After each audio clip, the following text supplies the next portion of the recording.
Oh, thank you. That's very thoughtful. This is my care, so it's, thank you.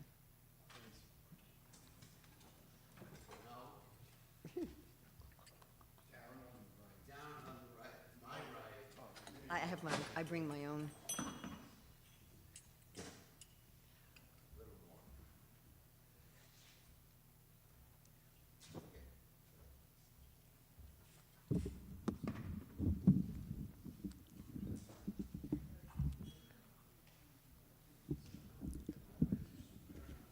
Huh? Yeah. It was like- Yeah, when devotee gave me some real bell metal hand hammered cartels, so I have one pair here, one pair in Govardhan.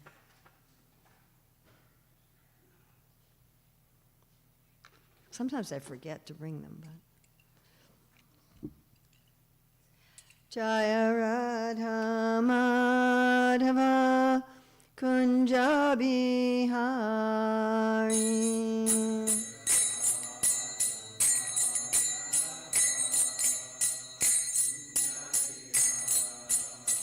Jaya Radha Madhava Kunja Bihari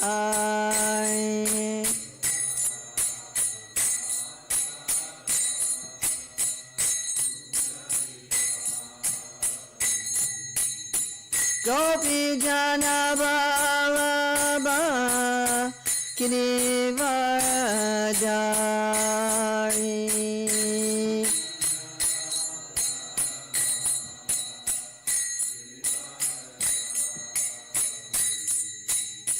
Gopi Jana Vallabha Girivardhari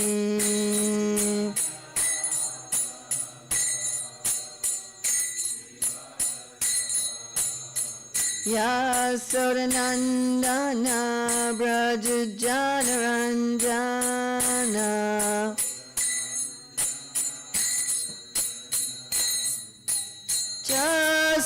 Yasodanandana Brajajanaranjana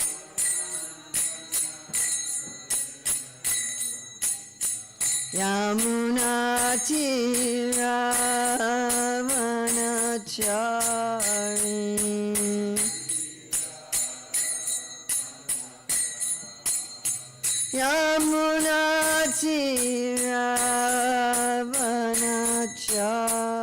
Tiravanachari Jaya Radha Madhava Kunja Bihari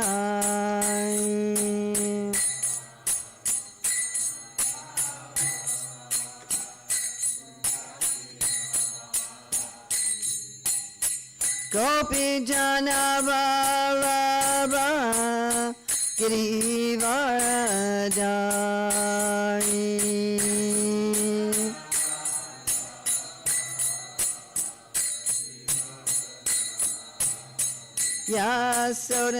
Yasodanandana Brajajanaranjana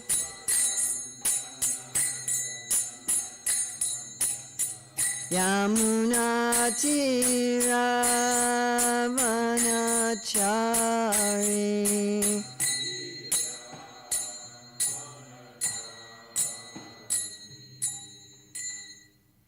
Jayam Vishnupad Paramahamsa Parivrajikacharya Asatara Satashri Srimad His Divine Grace A.C. Bhaktivedanta Swami Maharaj Prabhupada Ki Jai ISKCON founder Acharya Srila Prabhupada Ki Jai Ananta Koti Vaishnava Vrinda Ki Jai Namacharya Srila Haridas Thakur Ki Jai Prem Shri Kaho Shri Krishna Chaitanya Prabhu Nityananda Shri Advaita Gadadhar Shivasadi Gaur Bhaktivinoda Ki Jai Shri Shri Radha Krishna Gopinath Shai Mukunda Radha Kunda Giri Govardhan Ki Jai Vrindavan Dhama Ki Jai Mathura Dhama Ki Jai Navadvip Mayapur Dhama Ki Jai Jagannath Puri Dhama Ki Jai Gangamaya Jamuna Devi Ki Jai Bhakti Devi Ki Jai Tulsi Maharani Ki Jai Samaveta Bhaktivinda Ki Jai Gaur Premananda.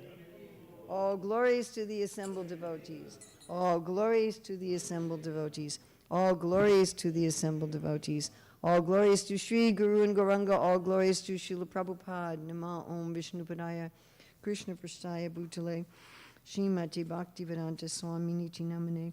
Namaste Sarasvati Deve Gauravani Pacharane Nirvisesa Sunyavadi Paskatyade Shatarane Vandeham Shri Guru Shri Yuta Padakamalam Shri Gurun Vaishnavamscha Shri Rupam Sagrajatam Sahagana Raghunatham Vitam Stam Sajivam Sadvaitam Sadvadutam Parijana Sahitam Krishna Chaitanya Devam Shri Radha Krishna Padam Sahagana Lalita Shri Vishakam Vitamscha Panchakalpachubhischa Kripasindhavya Patitanam Pavanevyo Vaishnavevi Namo Namaha.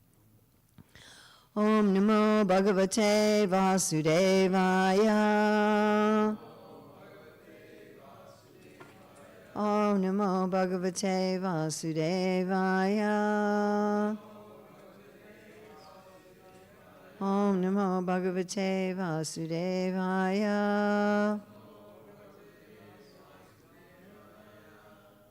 July 26, 2026, in New Goloka, Hillsborough, North Carolina. Reading from Srimad Bhagavatam, Canto 10, Chapter 76, Text 4. Iti muda pratignyaya Devam pashu patim prabhum Aradhayam ashanripa Pamshumushtim Sakrid Grasan. Please chant.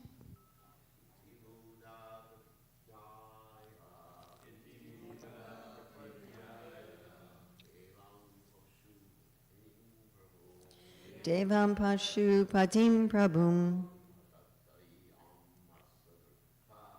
Aradhayam Ashanipa Pashumushtim Sakrid Grasan. Iti muda pratignaya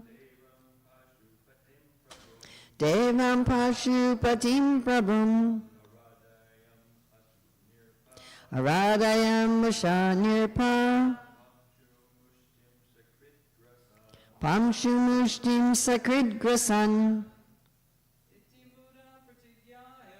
Iti mudha pratigaya Devam Pashupatim Prabhum Aradayam Ashanripa Pamshumustim Sakrid Grasam. Any ladies?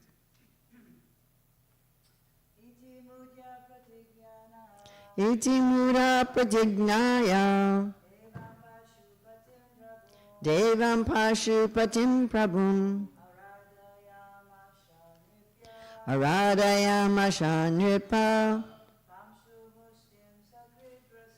Pamshumustim Sakrid Grasham.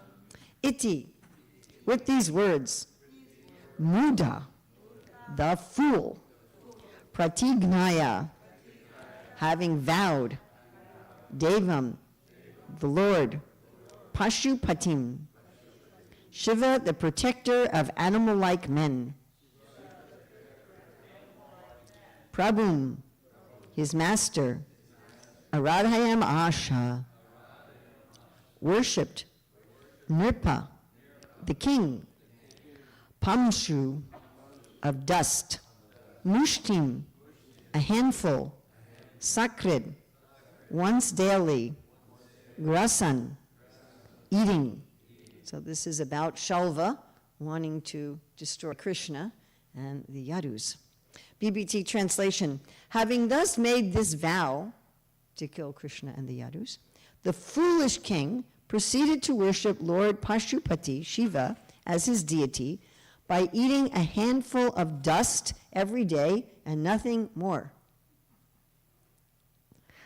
So Prabhupada's translation of this in Krishna book is usually such foolish demons take shelter of a demigod like Lord Shiva to execute their ulterior plans.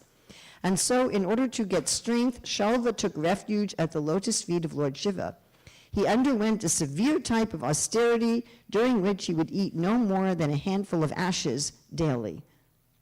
So we have no BBT commentary. Srila Sanatana Goswami's commentary is he then worshipped Shiva because Shiva was his family deity or deity of the demons, Devam, the protector of animals or people who were like animals, such as Shalva, indicating his very merciful nature, Lord Shiva's merciful nature, and who could quickly fulfill his desires, Prabhu. The king, Ripa, although qualified for enjoying happiness, ate dust. Srila Jiva Goswami's commentary, he made this promise because he was foolish, with no intelligence, since it was impossible to kill them. You have an impossible desire, then you're an idiot. He then worshipped Shiva because he was his family deity, the master of people who were like animals and could fulfill his desires. He could enjoy happiness as a king. His vow was quite suitable, eating dust. It was ridiculous. And the Sanskrit words that Jiva Goswami used was iti upahasa. So hasa means to laugh. Upahasa, you're really laughing. You're like rolling on the floor laughing. You're cracking up. So iti upahasa, it was completely ridiculous. Right? If someone tells you, I'm going to kill Krishna and all his family by eating dust every day. So that's ridiculous. Iti mura pratignaya devam pashu patim prabhum aradhayam ashar nipa pashu mustim sakrid grasan. Having thus made his vow, the foolish king proceeded to worship Lord Pashupati Shiva as his deity by eating a handful of dust every day and nothing more. So here we have this fool, this mudha, this idiot. He makes a promise, pratignaya, and then he works to be empowered to get blessings from Lord Shiva to achieve it. So we usually call material life fruitive work. You're doing some sort of work to get some sort of fruit. You want to get some kind of result. And everybody wants to know, what result should I aim for and what's the fastest, easiest way to get it, right? Isn't that all of our question? Yeah. What should I be looking for in life and what's the fastest, easiest way to get it? So what does Shalva get right here? He gets a couple things right. First of all, he knows that in material life, he's got to pay for something. That he can't just go and kill Krishna and his family. He's got to do something to earn it. So he gets that right. And he gets right that the price has got to be equal to the goal. So he wants something basically impossible, so he's doing something very extreme. And the other thing he gets right is knowing that he's not fully independent, that he needs some kind of grace or blessings from some superior being. So what does he get wrong is that his goal is ridiculous and his means are ridiculous. And so it results only in his humiliation and his destruction. So I want to look at three things. What should be our goals? What should be austerity? And how do we get blessings? What should we aspire for? How should we achieve it? And how do we get blessings? So what should we aspire for? Something that I always really like on two levels is when Vamandev goes to beg charity from Bali. And Bali Maharaj says to him, you should ask me for something so great that you'll never have to ask anybody else for anything else ever. And I like this statement because it's a good explanation of what kind of goal we should aspire for, and also a good indication of how arrogant Bali had become. That he thought he could give such a thing. Right? I mean, we can imagine that people who are very rich, very powerful, political leaders, very wealthy business persons would think like this. I can give you something so great that you'll never have to ask anybody for anything else ever. But that's the kind of goal we should aspire for. We tend to aspire for petty goals, isn't it? Something very insignificant that gives us a little happiness for a short amount of time, and where we still have so many desires. So he's saying this is the kind of goal we should have. So Krishna describes this goal. Another one of my favorite sections is in the 6th chapter of the Bhagavad Gita, text 20 to 23, when he talks about that if you relish and rejoice in your own self, he says that if you're established thus, one never departs from the truth, and upon gaining this, he thinks there is no greater gain. Such a beautiful statement. If you understand yourself and you relish and rejoice in the self, you'll always be in truth, and you'll think, there's nothing more I could possibly achieve. I mean, sometimes we may think that for a moment in material life. Hey, you got enough money in the bank, you got a big, beautiful house, you got a nice car, you've got a loving relationship with your family members, you're in the job that you want, you're in good health, you just had a good meal with your friends, and you think, this is it. But that doesn't last, right? Very quickly after that, you go, was that it? Was that it? A famous musician, Eric Clapton, he was became very famous in his 20s, wealth and fame and popularity and so many things. And he said, I think it was 23, 24, he said, I had everything, and then I realized that it wasn't anything. That you get, is that it? I got the pinnacle, and was that it? But Krishna's talking about permanent